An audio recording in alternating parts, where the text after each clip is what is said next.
Bien, doctores, vamos a continuar con las clases del programa de nivelación. Vamos a resolver y comentar el banco de preguntas de obstetricia, ¿no?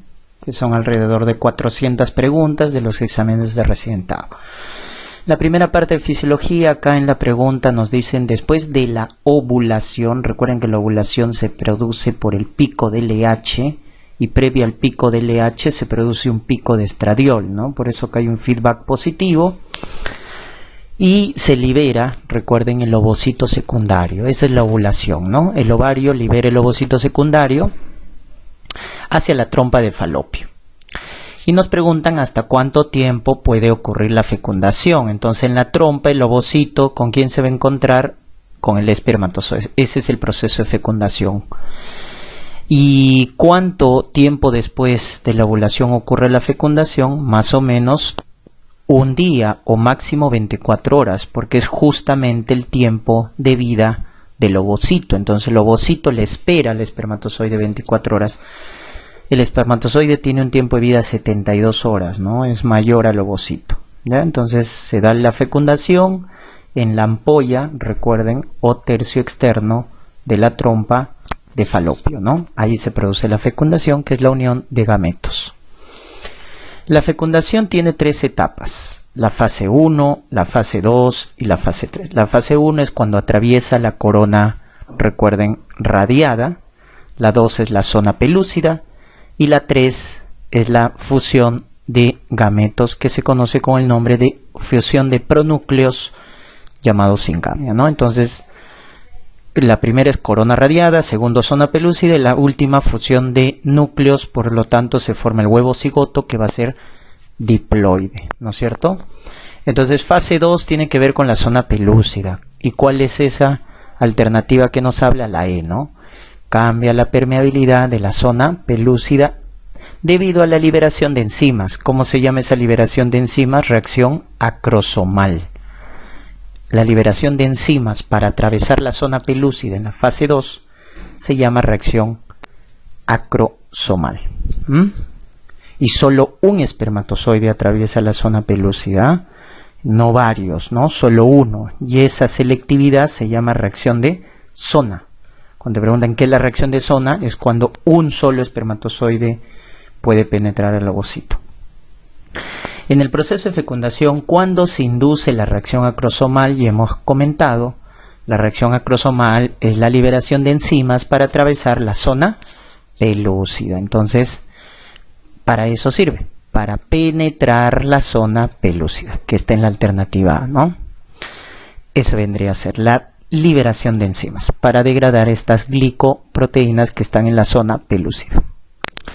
La penetración del espermatozoide a la zona pelúcida se debe, nuevamente, estamos diciendo que la zona pelúcida se atraviesa en la fase 2 y eso se debe a la liberación de enzimas. ¿De qué tipo? Acrosomales, ¿no? Es la llamada reacción acrosomal, porque recuerden que el acrosoma es el lisosoma del espermatozoide. Son enzimas hidrolíticas que van a degradar las glicoproteínas de la zona pelúcida. La hialuronidasa se emplea para atravesar la corona radiada en la primera fase, ¿ya? En la primera fase. Al momento de la implantación, ¿qué es la implantación?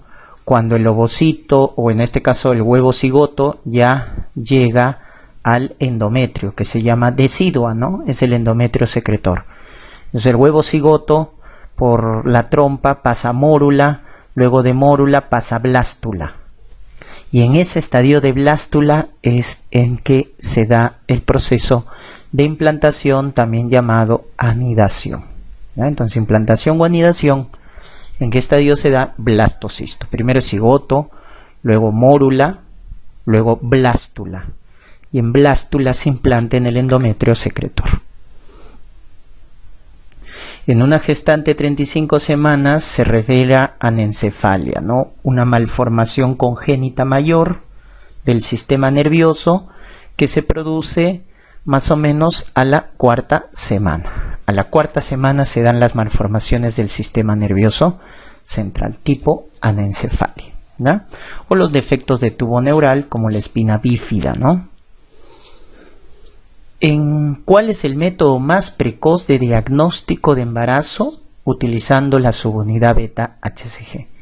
Entonces la beta-HCG nos sirve para diagnosticar un probable embarazo, ¿no es cierto? Entonces, ¿cuál es la forma más precoz? ¿Con respecto a qué? Si me dice con respecto a la implantación, es a las 24 horas. Porque ni bien el blastocisto se implante, hemos dicho en la decidua, se empieza a producir beta-HCG. Entonces lo más precoz sería dentro de las 24 horas, no al segundo día. Al primer día de la concepción es la fecundación, ¿no es cierto? Entonces al primer día no, pues posfecundación, ¿cuánto? 6 a 7 días, posfecundación. Al primer día que le toca su menstruación, eso más o menos sería a la cuarta semana, ¿no? A la cuarta semana de embarazo, y eso es correcto, a la cuarta semana ya tenemos el beta-HCG positivo. Después del primer mes de embarazo, o sea, pasadas las 4 semanas, ya sería tardío, ¿no? Al quinto día que le toca su menstruación, también ya sería la quinta semana, más o menos, ¿no? Entonces ya es tardío. Lo más precoz sería esto, al primer día que le toca su menstruación, porque a la tercera semana el beta-HCG ya es positivo en sangre y a la quinta semana ya es positivo en orina con respecto a la fecha de última regla, porque a partir de la fecha de última regla yo cuento el embarazo, ¿ya? Yo cuento el embarazo. En los niveles de beta-HCG son dosables. Con respecto a la ovulación es 8-9 días. Con respecto a la fecundación es 6 a 7 días. Diferente. ¿Posfecundación o posovulación? Posfecundación 6 a 7 días. Posovulación 8 a 9 días.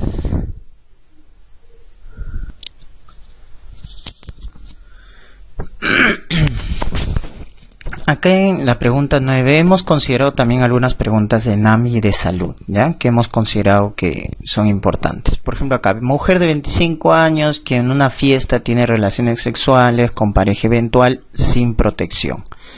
En el día 20 de noviembre, ¿correcto? Su régimen catamenial, 28 de 3, ciclos regulares, y la fecha de última regla ha sido el 6 de noviembre, la fecha de última regla. Entonces, más o menos la ovulación, que es la liberación del ovocito secundario, recuerden que acá más o menos en promedio sumamos 14 días al 20 de noviembre. Miren. O sea, está en el rango, ¿no es cierto? El día que tuvo relaciones, está en el rango del periodo ovulatorio, periodo fértil. Acude a su consultorio el 25 de noviembre, o sea, ocurre acá. ¿Qué conducta tomaría? Con respecto a las alternativas, ¿no es cierto? Nos hablan si podemos confirmar un probable embarazo. Pero ojo, tiene 5 días post-ovulatorio. Por lo tanto, no podemos dosar la beta-HCG, porque hemos dicho la beta-HCG se produce 8-9 días post-ovulación. Entonces, ¿qué es lo que debemos hacer? Dosar la beta-HCG dentro de 7 días. Porque dentro de 7 días ya más o menos va a tener 12 días y ahí probablemente ya se esté sintetizando la beta-HCG, ¿no? Recuerden, la beta-HCG se sintetiza en el sincitio trofoblasto. Sincitio trofoblasto. En este momento todavía no, porque no se produce. Que espere su menstruación con normalidad. Tampoco, porque he estado en el periodo fértil, ¿no? Entonces, mientras más precoz el diagnóstico de embarazo, recuerden, es mejor.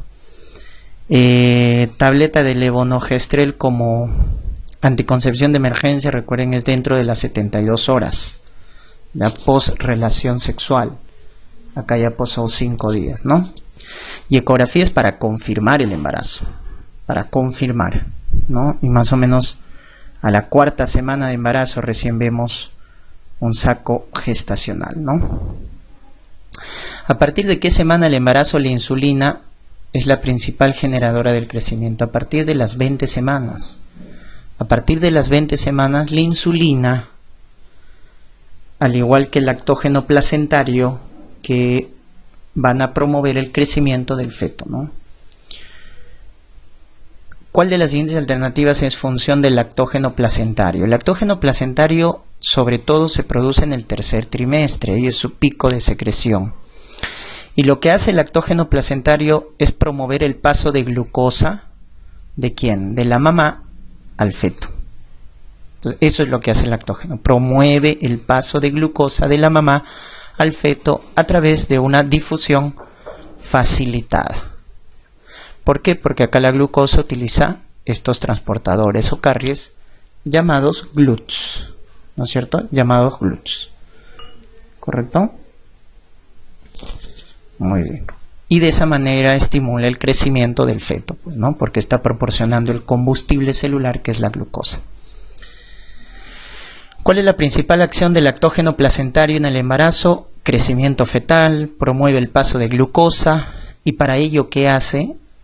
Antagoniza la acción de la insulina. Por eso es la hormona que está relacionada a la diabetes gestacional. Eso tienes que acordarte.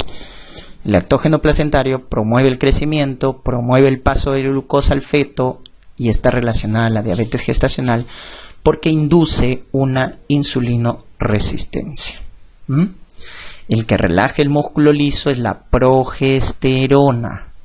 El que mantiene el cuerpo lúteo es la beta-HCG.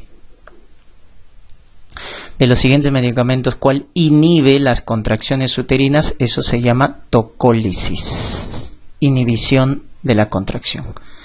La progesterona, habíamos dicho, es la que se encarga de relajar el músculo liso. También baja la inmunidad celular en la gestante para la tolerancia inmunológica y es la que forma la decidua, que es el endometrio secretor.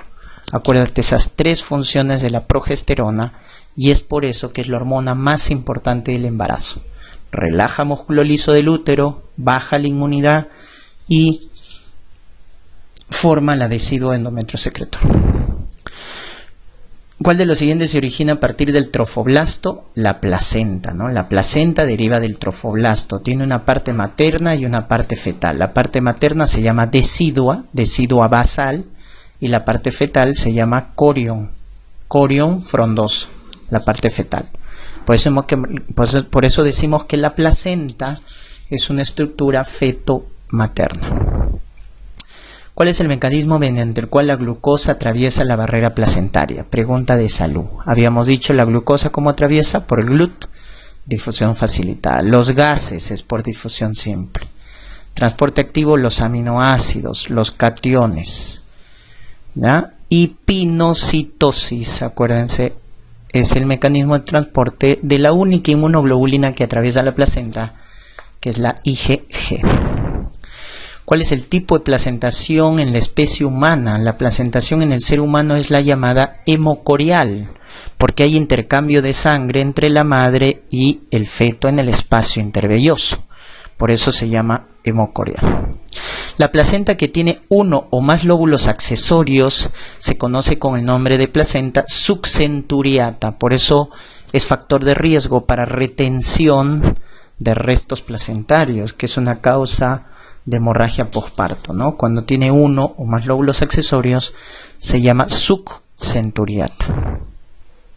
Ante el hallazgo solamente de una vena y una arteria, normalmente tú que debes observar que hay una vena y dos arterias. Eso es lo normal. Una vena, que es la que transporta oxígeno, y dos arterias umbilicales, que son las que transportan CO2.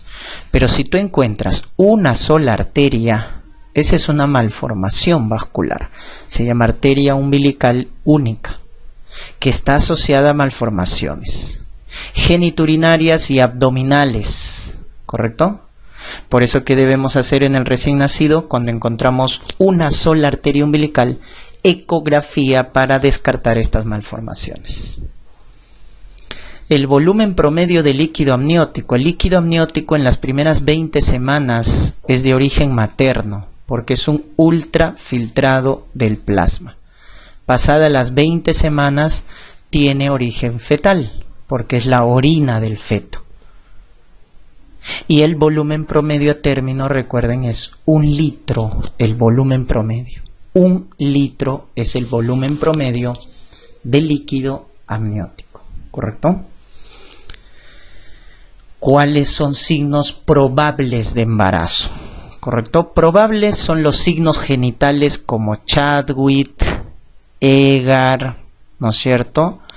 Noble-Bodin, Godel, todos esos signos genitales son probables, recuérdense. Chadwick es la coloración azulada de las paredes vaginales, Egar es el útero blando, ¿ya?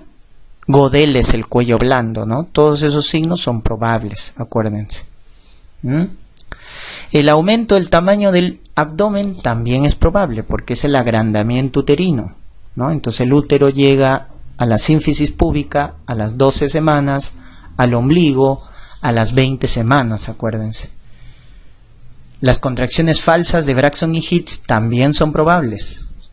Peloteo también es probable. Todo lo que es la piel, no.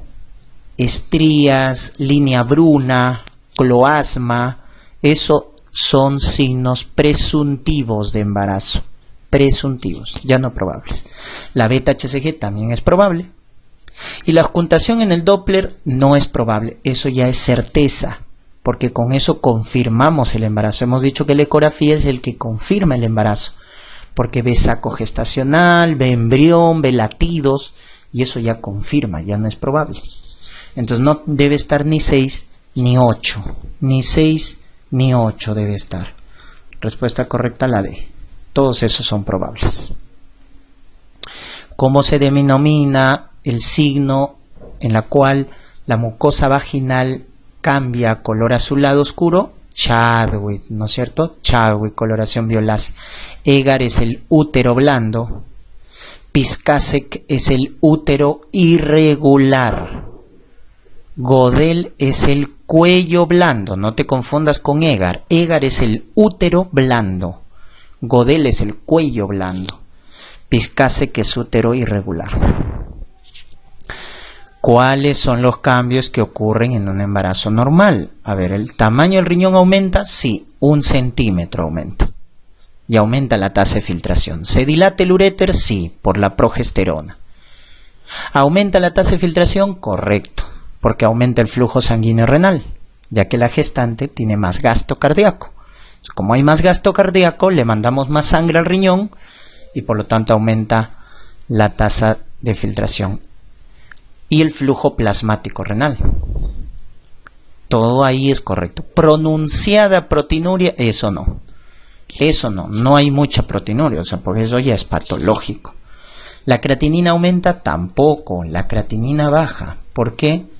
Porque aumenta la tasa de filtración. Si la filtración aumenta, la creatinina, la urea, el ácido úrico disminuyen en sangre, porque el riñón está limpiando, está depurando más la sangre, por lo tanto los productos nitrogenados bajan. Aumento de la excreción renal de aminoácidos, vitaminas, eso sí es correcto, por la hiperfiltración. No debe estar ni 5 ni 6, ni 5 ni 6, ni 5 ni 6, dado. Al final del embarazo, ¿qué porcentaje del gasto cardíaco está destinado al útero? El porcentaje de gasto cardíaco que está destinado al útero es del 15%, que más o menos es 450, 750 mililitros por minuto de flujo sanguíneo uterino, ¿no? Flujo sanguíneo, 15%, ¿no? Es la perfusión útero-placentaria. Gestante 9 semanas, asintomática, secreción vaginal fluida, blanquecina. ¿Eso cómo es? Normal, pues, ¿no? Si es blanca pero fluida, es normal. Cándida es blanca grumosa. Vaginosis es olor a pescado. Tricomona es espumosa, ¿no? Colpitis en fresa. Ese es tricomona. Pero si te dicen blanco fluido, no, eso es normal en una gestante. ¿Cuál de las siguientes alternativas es un cambio fisiológico en la gestante? Entonces, un cambio fisiológico en la gestante viene a ser el incremento del peristaltismo intestinal. Falso. Al contrario, la gestante se estreñe, tiene constipación, ¿ya? Porque la progesterona relaja el músculo liso del intestino. O sea, en vez de aumento del peristaltismo, no. La gestante tiene menos peristaltismo, por eso se estreñe. ¿Disminuye la filtración? No, hemos dicho que como aumenta el gasto cardíaco, aumenta el flujo sanguíneo renal y aumenta la tasa de filtración. ¿Aumenta la frecuencia cardíaca? Eso sí es correcto. Aumenta la volemia, aumenta la frecuencia cardíaca, aumenta el gasto cardíaco en la gestante, ¿no? La hipófisis no disminuye de tamaño, el volumen residual no aumenta, disminuye. El que aumenta es el volumen tidal. Acuérdense, el volumen tidal o corriente aumenta, el residual es el que disminuye. ¿Qué tipo de inmunidad le da la mamá al feto? Hemos dicho que la mamá al feto, ¿qué le da? IgG por pinocitosis. Eso se llama pasiva natural. Pasiva porque le estoy dando ya formado al feto el anticuerpo, ¿no? Pasiva natural porque le estoy dando ya formado al feto el anticuerpo. Y no interviene la mano del hombre, por eso natural, ¿no es cierto? En cambio, activa artificial, ese es el típico ejemplo de la vacuna. Porque cuando te colocan la vacuna, tú formas el anticuerpo, por eso se llama activa. Y lo produce el hombre, ¿no? Se llama artificial. ¿Cuál es la fisiología del descenso de la presión arterial en el embarazo? Entonces, ¿por qué baja la presión arterial en el embarazo? Porque hay hipovolemia, falso. En la gestante hay hipervolemia. ¿Cuánto aumenta la volemia? 45%. Baja la presión por vasodilatación, que lo hace la progesterona, es correcto, pero no es generalizada. Si no, ya sería una sepsis, ¿no? Baja la presión con aumento de angiotensina. No, se aumenta la angiotensina es un potente vasoconstrictor. No bajaría la presión, aumentaría la presión.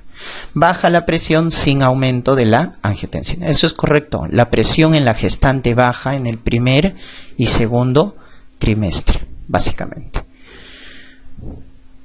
En un embarazo normal el incremento de volumen sanguíneo está a expensas ¿de quién? ¿Quién aumenta más? Aumenta más el plasma que el eritrocito, porque el plasma aumenta 45% y el eritrocito 33%. Entonces al final, ¿qué hay? Una hemodilución. Respuesta correcta, aumenta más el plasma que los eritrocitos. Por lo tanto, hay una hemodilución. A las 30 semanas hay un aumento de volumen de los miembros inferiores, hay edema, ¿no es cierto? ¿Y por qué hay este edema? Tiene muchas explicaciones. Uno es por descenso de la albúmina, con lo cual baja la presión oncótica. Otra es la hipervolemia, que aumenta 45%. Y pasadas las 20 semanas, el útero empieza a comprimir a la vena cava inferior. Y eso genera menos retorno venoso, con lo cual empiezan a hincharse las piernas. Por eso el edema de pies, de piernas en la gestante es fisiológico, ¿correcto? Es fisiológico. En la fisiología de la gestante, con respecto al aumento del volumen sanguíneo, marque lo correcto. ¿Qué habíamos dicho? Que hay una hemodilución, porque aumenta más el volumen plasmático que los eritrocitos. Entonces hay una hemodilución. En la mujer gestante, ¿cuál es la edad gestacional en la cual el apéndice llega a la altura del ombligo? ¿Por qué el apéndice llega al ombligo? Por el útero lo va dirigiendo a la parte cefálica. Entonces eso más o menos pasa a las 20 semanas, ¿no? El útero desplaza todo hacia arriba, hasta el ombligo, ¿no? Que es que el útero llega a las 20 semanas al ombligo. Hemos dicho la sínfisis púbica, o sea, se vuelve extrapélvico a las 12 semanas. ¿Cuál de las siguientes alternativas constituye un cambio fisiológico en el embarazo? Entonces, el que constituye un cambio fisiológico en el embarazo es, ¿aumenta creatinina? No, hemos dicho, la creatinina disminuye por la hiperfiltración. ¿Aumenta el volumen eritrocitario? Eso es correcto. ¿Cuánto aumenta? 33%. Claro que el plasma aumenta más. Ojo, esta es una pregunta del último examen. ¿Disminución de la frecuencia? No, hemos dicho que la frecuencia aumenta, igual que la volemia, y hay estreñimiento en la gestante.